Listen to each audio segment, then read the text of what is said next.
حکمت کیا چیز ہے؟ حکمت کہتے کسے ہیں؟ حکمت لفظ قرآن مجید فرقان حمید میں بھی ذکر ہوا ہے اور مختلف اور متعدد معنی میں بیان کیا گیا ہے۔ قرآن مجید فرقان حمید کی مختلف آیات مقدسہ میں حکمت بعض جگہ نصیحت کے معنی میں استعمال ہوا ہے، بعض جگہ سنت کے معنی میں، بعض جگہ دلائل کے معنی میں اور بعض جگہ نبوت کے معنی میں استعمال ہوا ہے۔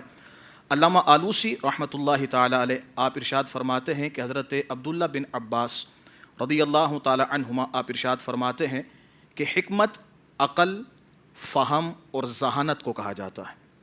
اچھا، آگے کی طرف اگر ہم دیگر علماء کرام کو اگر ہم پڑھتے ہیں تو ابو الحیان اندلسی رحمۃ اللہ تعالیٰ علیہ آپ ارشاد فرماتے ہیں کہ ایسی بات جو نصیحت ہو اور وہ ایسی کمال انداز میں بیان کی جائے کہ سننے والا اس سے متنبع ہو اور آگے کی طرف اس کلام کو نقل کرے، اس کلام کو کہا جاتا ہے کہ یہ حکمت بھرا کلام ہے۔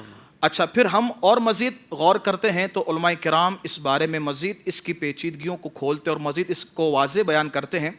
علماء کرام ارشاد فرماتے ہیں، جن میں محدثین کا کلام ہے، محدثین فرماتے ہیں کہ حکمت ایک ایسا نور ہے کہ جس سے وسوسے اور الہام میں فرق ہوتا ہے۔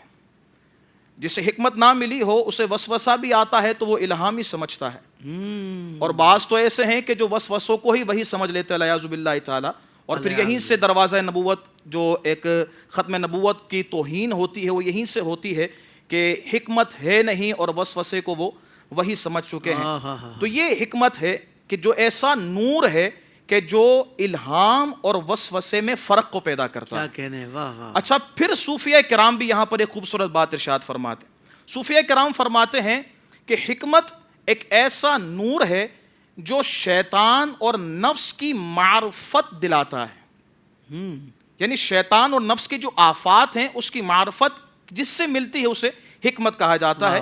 یہ ایک مخلوق کے اعتبار سے اللہ رب العزت کی حکمت وہ الگ ہے، اور پھر نبی پاک علیہ الصلوۃ والسلام کی حکمت وہ فیصلہ، وہ عقل، وہ فہم و فراست، بلکہ چونکہ عقل کو بھی حکمت کہا جاتا ہے، اور حضور جان کائنات صلی اللہ علیہ وسلم کی عقل کے متعلق شفا شریف کے اندر ایک بہت ہی خوبصورت بات ارشاد فرماتے ہیں کہ مصطفیٰ کریم علیہ الصلوۃ والسلام کی عقل پاک پر اگر غور کیا جائے نا تو اللہ رب العزت نے وہ کمال عقل اللہ رب العزت نے نبی کریم علیہ الصلوۃ والسلام کو عطا فرمائی ہے، کیونکہ جو کمالات حضور جان کائنات صلی اللہ علیہ وسلم کو ملے ہیں وہ بدرجہ اکمل ملے ہیں۔ بلکہ مجھے یہاں پر ایک خوبصورت بات حضور صدر الشریعہ بدر الطریقہ مفتی امجد علی اعظمی رحمۃ اللہ تعالی علیہ کی یاد آتی ہے۔ آپ ارشاد فرماتے ہیں کمال کو جو کمال ملا ہے نا وہ اس لیے ملا ہے کہ یہ مصطفیٰ کریم کی صفت ہے۔ واہ واہ واہ واہ، بے شک، کتنا خوبصورت جملہ، اور یہ عشق والا ہی بات کر سکتا ہے۔ واہ واہ واہ۔ اچھا، پھر یہ جو حضور نبی کریم علیہ الصلوۃ والسلام کی عقل پاک، کتنی عقل عطا کی گئی، تو شفا شریف کے اندر موجود ہے کہ جب سے دنیا بنی ہے تب سے لے کر اور جب دنیا کا خاتمہ ہوگا، یعنی جو عقل والے ذی عقل آئیں گے ان کی عقل نبی کریم علیہ الصلوۃ والسلام کے مقابلے میں ایسی ہے کہ جیسی ساری دنیا، ساری زمین کی ریت کے مقابلے میں ریت کا ایک ذرہ، یعنی وہ کمال عقل اللہ رب العزت نے نبی کریم علیہ الصلوۃ والسلام کو عطا فرمائی ہے۔ تو جسے عقل اتنی کمال ملی ہو تو اس کی حکمت کو کون بیان کر سکتا ہے؟ اللہ اکبر۔ اچھا، پھر یہاں پر ایک خوبصورت ایک بات بھی ہم یاد سمجھ لیتے ہیں کہ علماء کرام اس بات کو بیان فرماتے ہیں کہ حکمت یہ کسبی نہیں ہے، یعنی ایسا نہیں ہے کہ بندہ خود حاصل کر لے، ہاں اس کے کچھ ذریعے ہیں کہ جس سے وہ دروازہ کھلتا ہے یہ عطائی اللہ رب العزت کا، جس پر فضل و کمال ہوتا ہے اللہ تعالیٰ اسی کو یہ عطا فرماتا ہے۔ صحیح۔ اچھا، اب یہاں پر میں ایک روایت آپ کے سامنے بیان کرتا ہوں، اور یہ روایت بھی حضرت حکیم لقمان رحمۃ اللہ تعالی علیہ کے حوالے سے ہے۔ ارشاد ہوتا ہے کہ صحابہ رسول حضرت ابو ہریرہ رضی اللہ تعالی عنہ، اس روایت کو تقریباً تمام ہی مفسرین نے نقل فرمایا ہے، فرماتے ہیں کہ حضرت ابو ہریرہ رضی اللہ تعالی عنہ کہ حضرت لقمان رضی اللہ تعالیٰ عنہ کے قریب سے ایک شخص گزرا، اس نے دیکھا کہ بڑی بھیڑ ہے اور لوگ جمع ہیں، وہ گیا قریب، اور قریب جا کر دیکھا تو حضرت لقمان تھے۔ جب وہ تھوڑا سا رش ہٹا وہ قریب پہنچا اور قریب پہنچ کر کہتا ہے کہ لقمان تم وہی سیاہ فام نہیں ہو کہ جو بکریاں چرایا کرتے تھے؟ حضرت لقمان رضی اللہ تعالیٰ نے فرمایا جی بالکل میں وہی ہوں.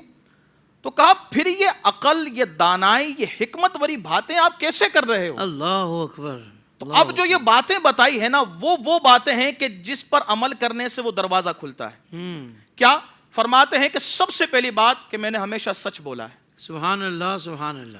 فرمایا دوسری بات کہ اگر میرے پاس کوئی امانت رکھواتا تو میں اس میں خیانت نہیں کرتا تھا. اور تیسری بات غیر متعلقہ اور فضول باتوں سے میں نے اپنے آپ کو بچایا ہے. کہ یہ تین چیزیں ایسی ہیں کہ جو اپناتا ہے اللہ تعالیٰ اس کے لیے حکمت کے دروازوں کو کھول دیتا ہے. سبحان اللہ سبحان تو اللہ. یہ حکمت حاصل ہو تو پھر بندہ وہ کامل انسان اور کامل مسلمان بن جاتا ہے کہ جس کا چلنا پھرنا اٹھنا بیٹھنا ہر اعتبار سے دین اور اسلام کو فائدہ ہوتا ہے. زندگی کے تمام شعبوں میں دینی رہنمائی حاصل کرنے اور آخرت کو بہتر کرنے کے لیے ہمارے YouTube channel Islamic digital studio کو سبسکرائب کر لیں اور بیل آئیکن بھی پریس کر لیں. قرآن سے بھی ملاتا ہے ہمارا